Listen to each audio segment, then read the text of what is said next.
Hey guys, I'm back. Gotta take these off. Today we're going to talk about some stuff that sort of makes me uncomfortable, but I think it needs to be said. I think I need to talk about it. Maybe this series is a little bit therapeutic for me and hopefully for both of us.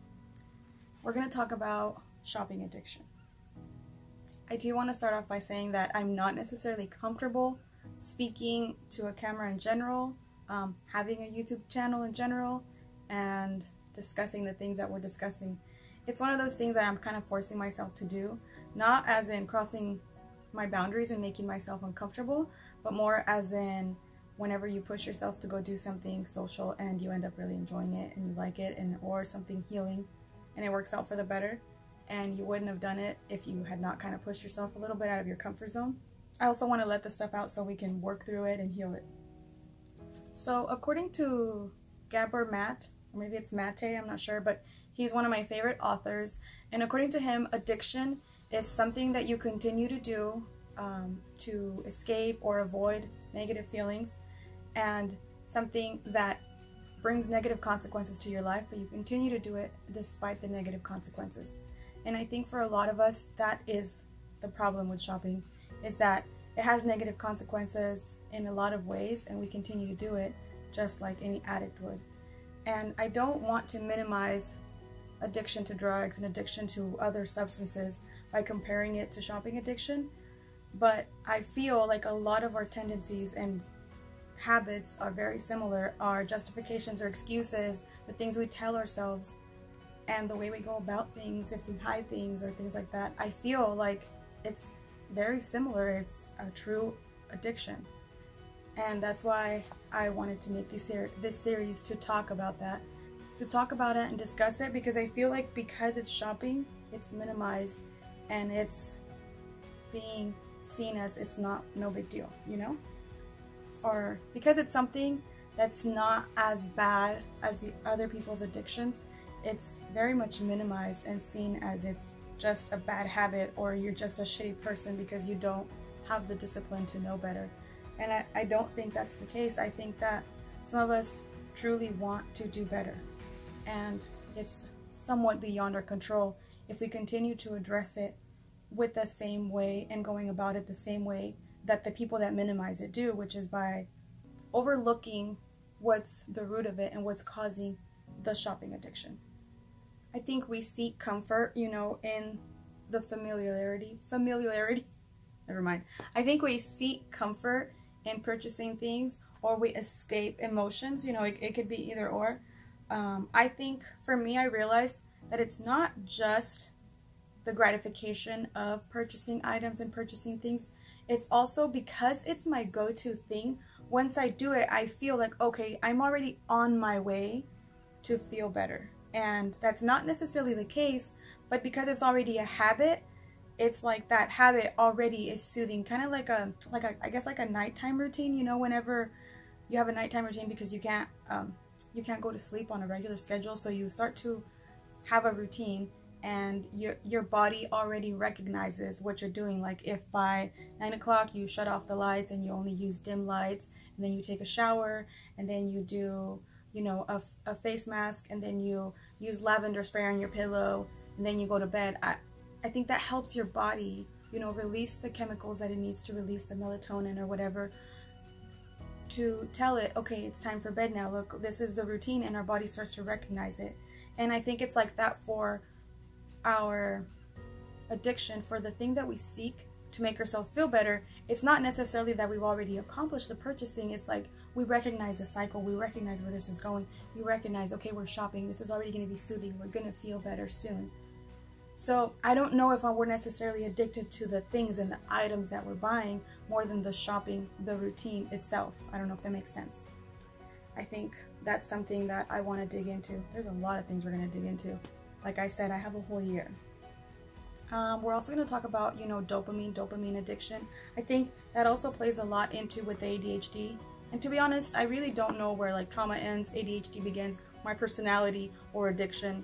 Like, I don't know where one ends and the other one begins, because I think we're just a big puddle.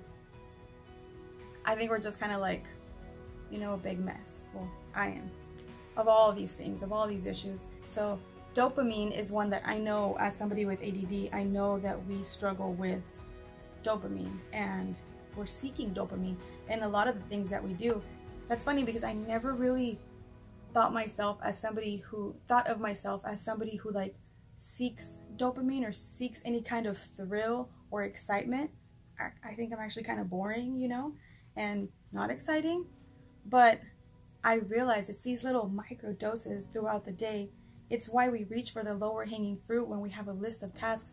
We're gonna do the easiest one, or, you know, the one that seems more accessible, as opposed to the big harder one, because once we accomplish it, we get this little hit of dopamine. And I think that we really are like little dopamine fiends, sadly. I also think it's important to find new coping strategies, new coping mechanisms, so we can heal that. I think that's part of doing this too. I don't know yet where my focus is going to go to in order to avoid the issues, in order to avoid the bad habits that I've gone to. I do think though that energy and time and effort does need to be put somewhere else. I can't imagine it just not being there anymore. I think that something needs to replace that behavior. At least that's how it feels like for me, you know. I feel like I have to replace that behavior. I also think, you know, being more mindful, being aware, observing ourselves, checking in with ourselves, and questioning ourselves, like, why am I going to look at this store right now? Why am I browsing online here? How did I get here? What am I looking to get out of the situation? What is making me want to do this? What am I avoiding? What am I looking to distract myself from? You know, just kind of being mindful and aware. And then once that desire for shopping arises, or desire for something arises, you know, just check in with ourselves and see how it feels. Does it feel like we can't live with this item? Does it feel like this item is going to bring something new and amazing to our lives? Does it feel like I need this item? Does it hurt to need this item? I don't know, you know what I mean? Just like checking in with yourself and being aware of what you're doing. And that doesn't always mean you kind of stop doing it immediately. I think that first you recognize the behavior, and then you can seek ways to help the behavior or stop the behavior if possible. I don't think it's possible to just be like, oh, I'm doing this because I am trying to avoid these feelings that I'm feeling uncomfortable right now in my life, so let me just stop. I think that just being aware doesn't make it go away. I think we gotta face our stuff and kind of, you know, figure out ways of coping with it. And then I think we also need to talk about, you know, like literally just facing our shit and facing what we're running away from and what we're trying to cover up, what we're trying to escape from, what emotions. I did see, you know, that in order to find out what is driving a behavior, if you have to stop doing the behavior and see what feelings arise. The desire, the uncomfortableness, the breaking a habit, the desire just to go right back to the thing. It brings these feelings of uncomfortableness. It brings feelings that you have been avoiding. And I think that if you stop the behavior, those feelings are going to rise up and they're going to make themselves very, very visible, because I think they're going to get louder and louder if you're not paying attention to them. They're going to get louder. And we've been pushing them down for so long that I think it's going to feel so uncomfortable to bring these things up. You know, it's going to feel uncomfortable, but I think that part of this process is really working through all those things, even if they are extremely uncomfortable. I think that's how we're going to get better, guys. I think that's how we are going to do better. Another thing that I have an issue with is almost like rewarding myself, you know, as I'm suffering in something, I'm in pain, or I'm uncomfortable, so I need to reward myself. I need to, like, I deserve to have something good because of my suffering, because of the feelings that I don't like. It's almost like the little prize I get for going through something bad, and it's really dumb. I don't like it. I don't even feel good saying that, but it's almost like, here's something for my troubles, you know? Go ahead and treat yourself because you just went through a lot. You deserve it, girl. Just get it. Just get that sweater you want. Just get that new perfume, it's fine. Because you deserve it. And that's probably okay once in a while. Not every time that there's an issue, you know?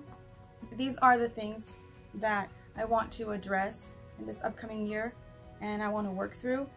If you are neurotypical, this probably might not be useful to you. I don't think that you obsess as much as ADD. I don't think that you obsess as much as ADD people or ADHD people. I think that we kind of struggle more with certain behaviors that we want to avoid. So if you are neurodiverse, I have so much more content coming about that and how it's related to shopping. So stick around. I'll see you guys soon. Take care.